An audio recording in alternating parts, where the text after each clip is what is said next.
sejak kebangkitan ulama bersama pengikut-pengikutnya istiqomah dan setia jaga akidah dan sunnah Rasulullah.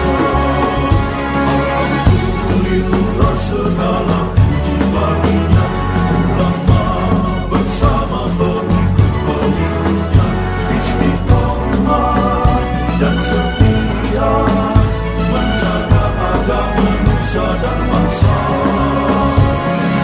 Mari kuatkan niat kita, kita bulatkan tekad kita, terus lanjutkan amal kita, mengembangkan hikmah kita. Bismillahirrahmanirrahim. Qala al-musannif rahimahullah wa nafa'ana bihi wa bi ulumihi wa bi barakatihi fid dharain amin.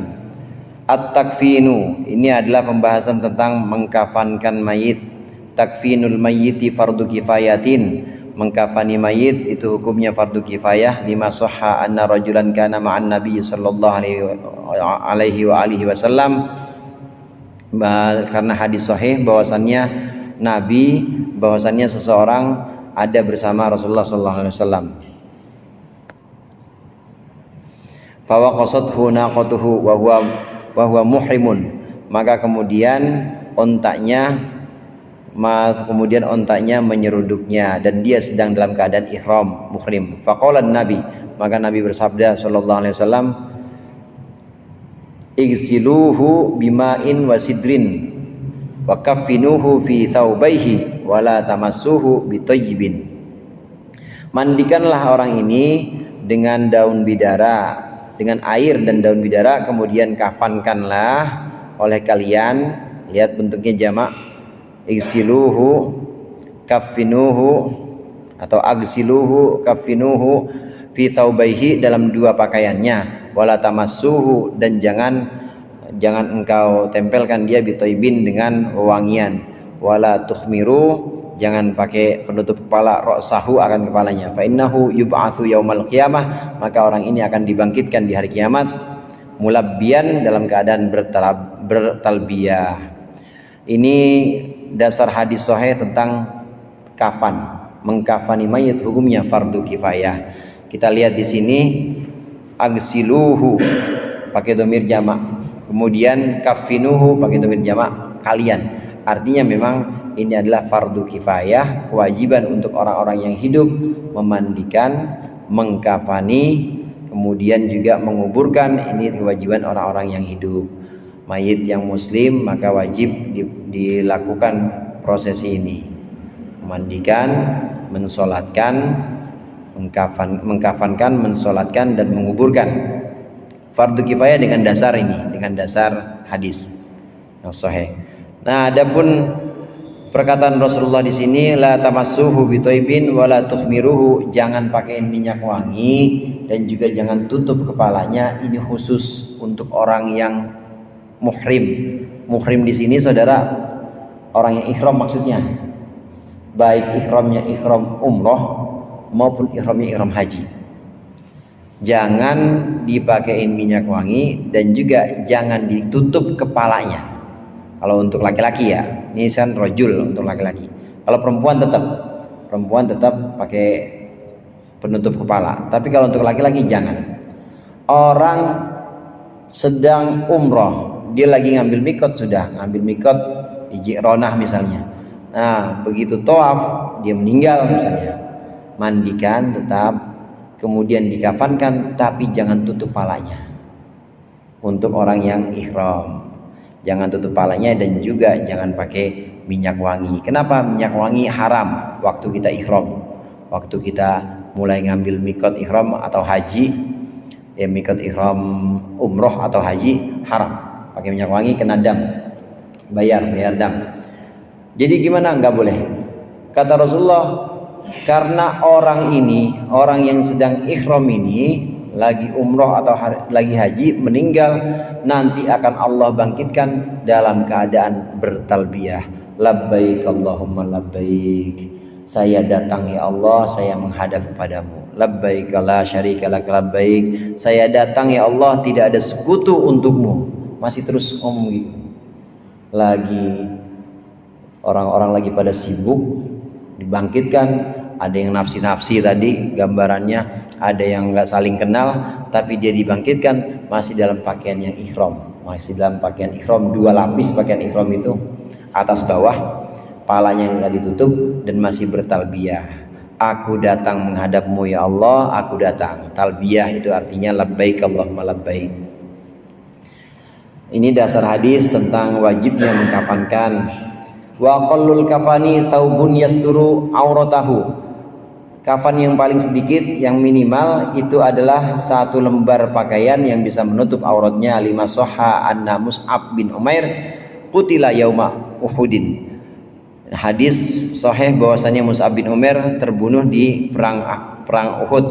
Falam yakhluf illa namrotan. Falam yakhluf, maka dia tidak meninggalkan illa namrotan, kecuali 1 lembar. Fakana idza ghutiya biha rasahu badat rijlahu. Ketika ditutupi kepalanya, maka kakinya akan kelihatan. Wa idza ghutiya biha rijlahu wa idza ghutiya biha nila ala sab badat rijlahu bada. Ketika ditutup kepalanya, maka kakinya kelihatan. Bada ra'suhu.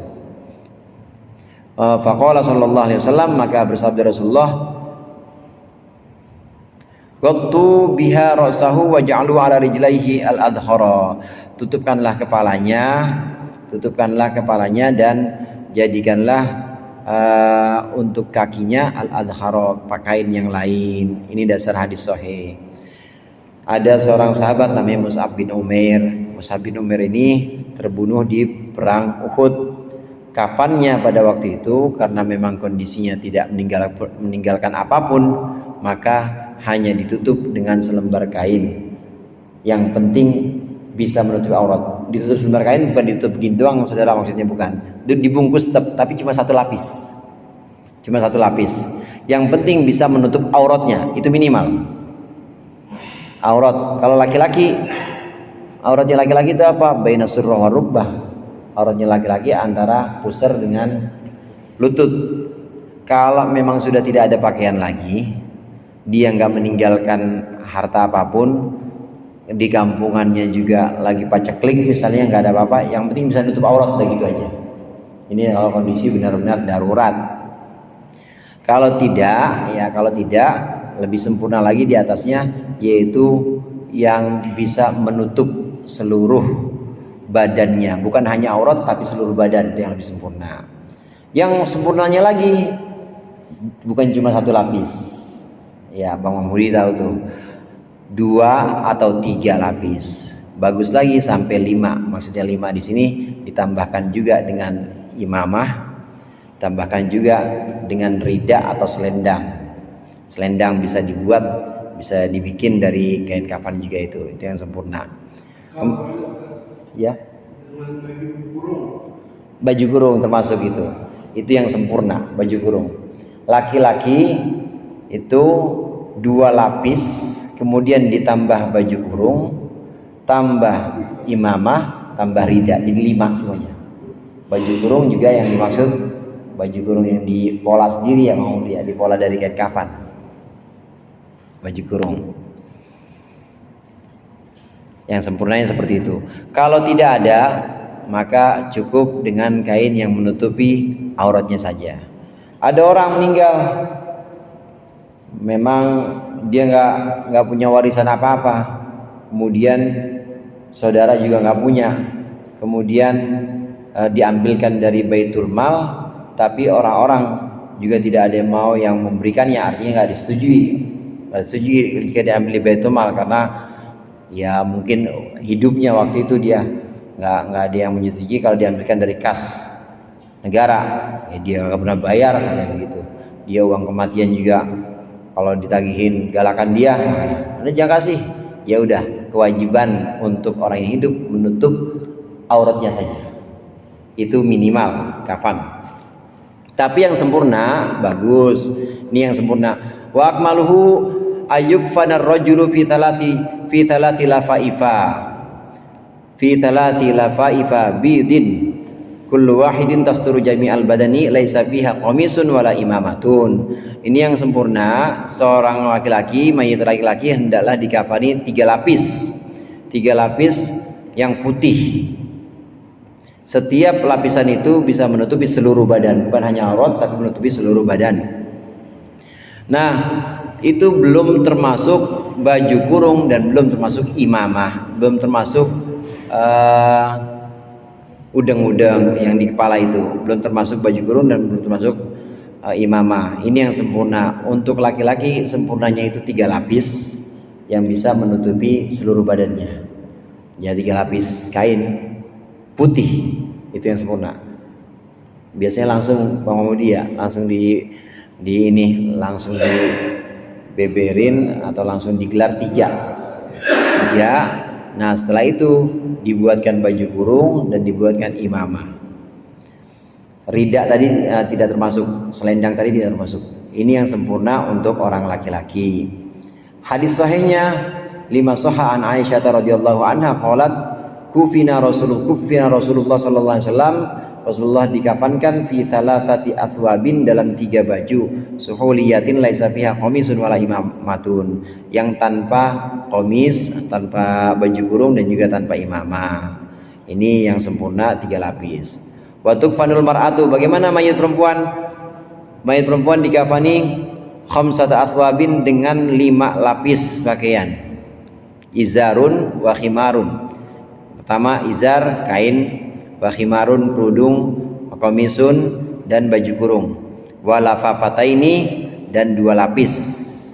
5 rawat Laila bintu Qanif Asy-Syaqfiyah radhiyallahu anha. Ini karena hadis sahih yang diriwayatkan oleh Laila bin Qanif, bahwasannya dia berkata, kuntu fiman ghusala binta Rasulillah, aku berada di antara orang-orang yang memandikan putri Rasulullah sallallahu alaihi wasallam. Fakana awwalu ma a'tana Rasulullah sallallahu alaihi wasallam, yang pertama diberikan kepada kami oleh Rasulullah sallallahu alaihi wasallam adalah al-hiqu thumma al-hiqwa thumma dir'a thumma al-khimara. Yang diberikan yang pertama adalah sarung, kemudian penutup, kemudian kerudung, thumma al-milhaq thumma udkhat thumma udrijat ba'du fi thawbil akhar, kemudian ditambahkan lagi dengan pakaian yang lain. Qalat, berkata Laila, wa Rasulullah sallallahu alaihi wasallam jalisun indal bab, dan Rasulullah saat itu duduk di sisi pintu, maksudnya memperhatikan, ma'ahu, bersamanya. Kafanuha yunawiluha thauban, kafannya itu memperoleh binta Rasulullah, anak Rasulullah, thauban, baju demi baju. Ini hadis sahih tentang kafan mayit perempuan. Mayit perempuan kafannya itu 5 pakaian yang terdiri dari sarung, jadi bawahan, kemudian baju kurung atasannya, kemudian kerudung, 3 tuh udah. Nah, ini bagian luar sebenarnya. Nah, bagian dalamnya tetap 2 lapis. 2 lapis yang bisa menutupi, kemudian ditambah sarung bagian bawahan maksudnya, kemudian baju kurung, dan ditambah kerudung. Begitu Bang Muli.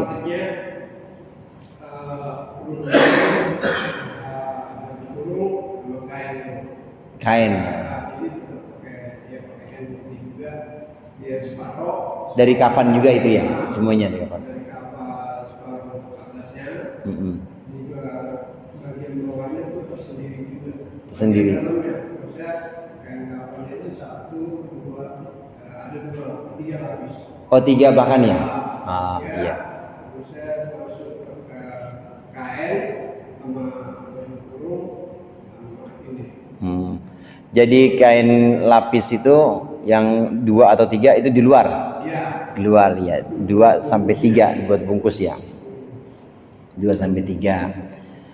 Di sini yang sempurna dikatakan oleh musannif, oleh pengarang, memang, dan diajarkan oleh Rasulullah, memang putih. Putih itu artinya yang sempurna. Kalau tidak ada putih bagaimana? Tidak wajib memang. Cuma kalau mau ambil yang utama dan yang sempurna, maka kainnya adalah kain putih, jangan kain yang berwarna. Bidin di sini artinya kain yang putih, semua lapisan yang pertama, kedua, termasuk baju kurung itu semuanya putih. Jangan pakai danar hadi atau trusmi ya. Trusmi batik. Itu namanya idaatul mal.